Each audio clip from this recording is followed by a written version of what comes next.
시편 제18절. 몸은 왕에게 마음은 부처님께. 인도의 어느 곳에 한 죄인이 사형을 받게 되었는데 왕은 센다라족 한 사람에게 죄인 사형수의 목을 자르도록 명령을 내렸다.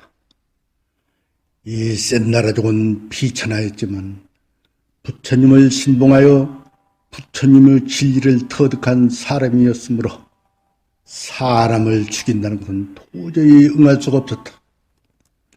전후 형님은 센다라가 왕명을 복종 안 하는 것을 보고 대단히 화가 나서 너는 왕명을 거역하려는가 하며 호통을 친다. 센다라족은 그렇게 무리한 말을 하지 마라. 임금님께서는 반드시 저에게 죄인의 목을 자르라는 일을 시키지 않아도 좋을 것입니다. 저의 몸은 임금님 마음대로 할 수 있지만 저의 마음속에 깃든 거룩함과 청정법치는 임금님의 것이 아니올지다. 그러므로 저의 마음은 반드시 임금님의 명령에 따르라고 할 수는 없습니다. 센다라는 이렇게 분명히 말하면서 석존 서가모니 부처님의 가르침을 찬미하면서 이렇게 읊는 것이다. 모든 지혜로움을 갖추신 서가모니 세존의 가르치심은 마음 어지러움을 인도하여 악을 미연에 없애주지만 센다라 왕의 형법은 일이 생긴 사후에 가르치심이시니 괴로움을 당하여 괴로움을 말하니 배반하기도 쉽고 거역하기도 쉽다. 전욱 형리는 센다라가 왕명을 거역하는 것을 보고 왕에게 아뢰니 왕은 그를 불러 추놈한 왕명 불복을 엄히 문책하는 것이다. 센다라는 지금이 왕의 마음을 바른 길로 인도하는 좋은 기회라 생각돼 혼자 기뻐하며 왕에게 다음과 같이 읊는 것이다.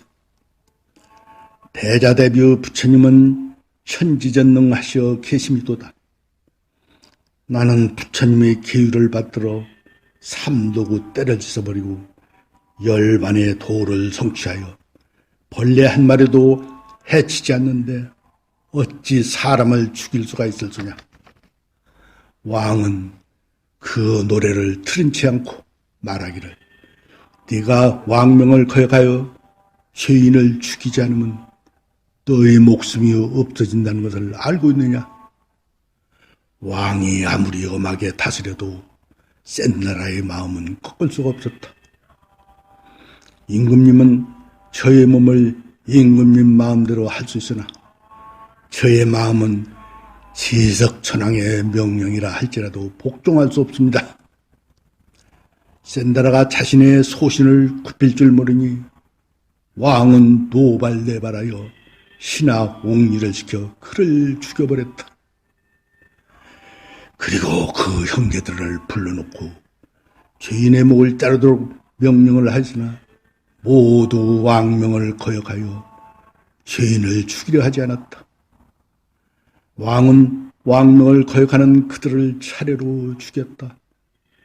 그래서 7형제 중 6명이 죽고 맨 마지막 7번째 막내 동생에게 왕명이 내려졌는데 그도 역시 왕명을 거역하는 것이다.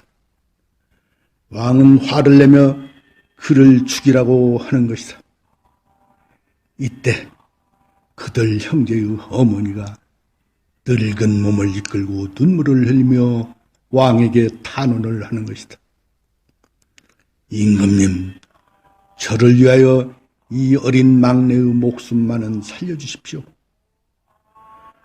임금님은 이들이 너와 무슨 관계냐고 물으니 노파는 모두 나의 자식들입니다 하니 왕은 아들이 6이나 죽을 때까지는 참잡고 있던 노파가 마지막 하나를 위하여 구명을 청하는 것이 의아해서 죽은 6이 모두 너희 자식들인데 어째서 6 아들이 죽을 때는 잠자고 있더니 막내인 7째 아들만 구명운동을 하니 편애하는 것이 아니냐. 즉 7째 막내만 사랑하는 것이 아니냐고 노파 노모에게 물었다. 노모는 왕의 부름에 조용히 다음과 같이 읊었다. 대왕이시여, 처의 말씀을 들어보세요. 6명의 아들은 도를 닦는 부처님의 제자올시다. 그들이 한결같이 악행을 아니하니 늙은 어미의 마음은 꺼리낌이 없습니다. 자기 목을 내놓으면서 남을 죽이지 않는 불살생계의 부처님의 가르침을 하니 내가 살기 위해 남을 죽이는 것보다 자랑스럽지만, 그러나 7째 막내 아들은 나이가 어리고 아직 불법을 모르는 범부에 지나지 않으니 만약 자기의 생명에 위협을 느낀다면 혹은 나쁜 짓을 생각할지도 모르니 그래서 지금 저는 그를 구하려고 하는 것입니다.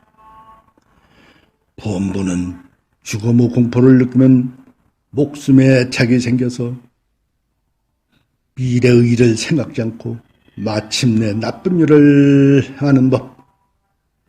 이러할 때 후생을 생각하는 사람은 오직 현명한 경지에 이른 사람일 뿐입니다. 생사여탈을 가지신 임금님, 내 자식을 악에서 구해주소서. 자식의 목숨을 구하기보다는 자기가 죽지 않기에 살인을 하는 악행을 저지를까 봐서입니다. 왕은 노모의 개송을 듣고 대단히 감탄했다. 나는 지금까지 이러한 진리를 누구한테도 들어본 일이 없는데 노모의 말을 들으니 인과의 이치를 보는 것이 등불 보는 것 같이 명약하나요. 그들은 결코 비천한 센다라가 아니라 현명한 성인이다. 몸과 목숨을 버리고 수도한 사람이다. 그러면서 왕은 다음과 같이 읊는 것이다. 세상 사람들은 종족을 차별하여 그 본성의 착함을 보지 못한다.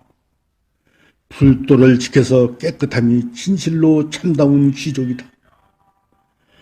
그들은 비록 몸은 센다라 천민으로 태어났지만 계율을 지키고 도를 닦으며 일거일동 한 점의 티도 없으니 그야말로 귀족이 아니겠는가.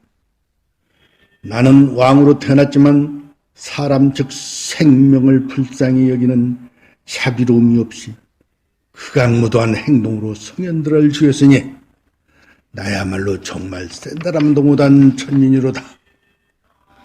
왕은 신하들과 함께 죽은 육형제의 묘비를 세워 후히 장사를 지내고 공양을 바치며 그들의 영혼을 찬미했다.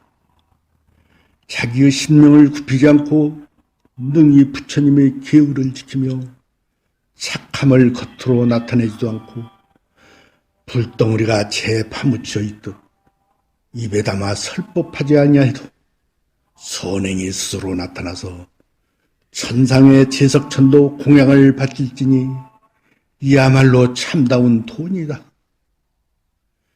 지켜야 할 계율 때문에 악을 범하지 않고 선을 행하며 몸을 칼로 잘리고 시체는 흙에 내던져져서 피와 진흙에 뒤범기 되어도 대범하게 죽어가는 그 모습 참다운 용기 있는 자로다. 계율을 잘 지키는 자들이여 하고 탄복하며 왕은 센다라의 시신을 3번 오른쪽으로 돌고 무릎을 꿇고 오랫동안 합장하며 공손히 예배했다.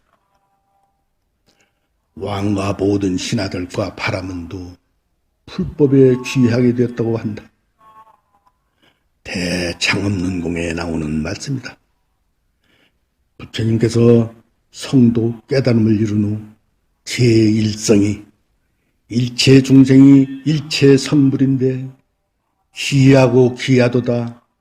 중생이 다 부처인데 망상 집착으로 부처를 증득하지 못하고 있구나. 부처인 줄 모르고 있구나. 망상 집착만 넣어버리면 성불인데 그것을 놓지 못하고 있구나. 망상 집착은 탐진치 삼독으로 생기는데 탐진치 삼독을 없애려면 개정의 사막을 닦아야 한다. 개는 생활의 절제를 말하는데 5개, 10개, 250개, 348개 등이 있다. 개를 잘 지켜야 정이 오고 정하면 지혜가 생기는 법. 물에 물결이 사라지면 물이 맑아 모든 사물을 굴절없이 바로 비추는 이치와 같다.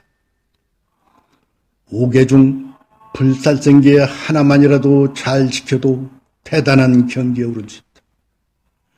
모든 생명을 내 몸처럼 자비심으로 대하는 사람이 도둑질, 사기칠 리 없고 음행할 리 없고 술을 지나치게 마시고 실수를 하거나 거짓말로 남이나 사회국가에 피해를 줄 리가 없는 것이다.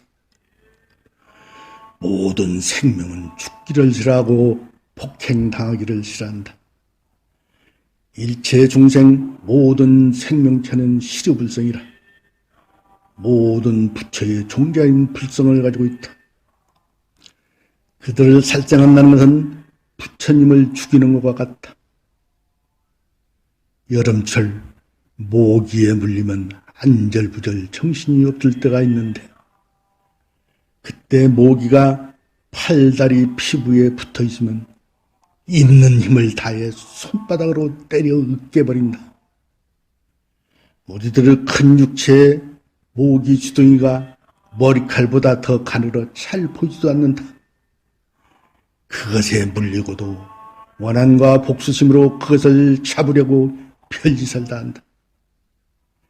그런데 개나 소나 기타 짐승들을 잡을 때 특히 개는 몽둥이로 때려잡고 불에 끌어 잡는다고 하는데 산채로 때려잡는 것이 그래야 고기 맛이 있다는 것이다. 왜 고기 맛이 있느냐? 맞아 죽으며 원한이 응집되어 있다는 것. 일부 인간들은 그 원한의 세포를 즐기며 먹고 있는 것이고 그 업까지도 먹는다는 것이다.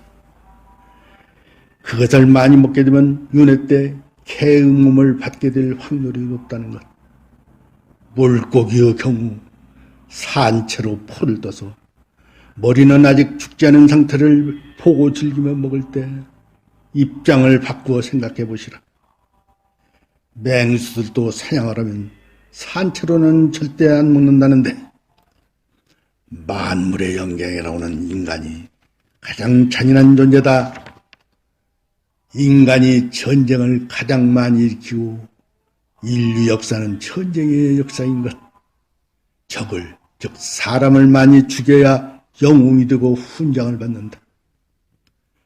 어느 절에 동자가 행자 수업을 받기 위해 들어왔는데 하루는 노스님이 밭에 가서 상추를 뜯어오라고 보냈는데 얼마 후 상추를 소쿠리에 안고 오며 울고 있는 것이다.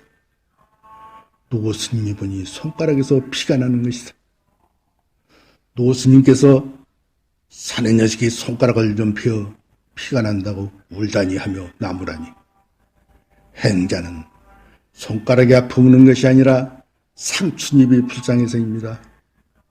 저는 손가락을 억새풀에 조금 비었을 뿐인데도 이렇게 아픈데 상추들은 손이 잘리고 허리가 잘려 피가 나니 얼마나 아프겠는지요.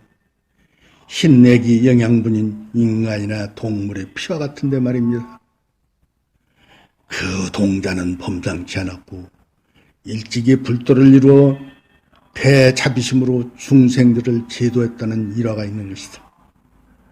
모든 생명체, 무정물까지도 내 몸처럼 사랑하고 아끼고 자비를 베풀어야 왜 그들과 내가 둘이 아니니까. 이상으로 3편 제18절을 끝내겠습니다. 긴 시간 틀어주셔서 고맙습니다.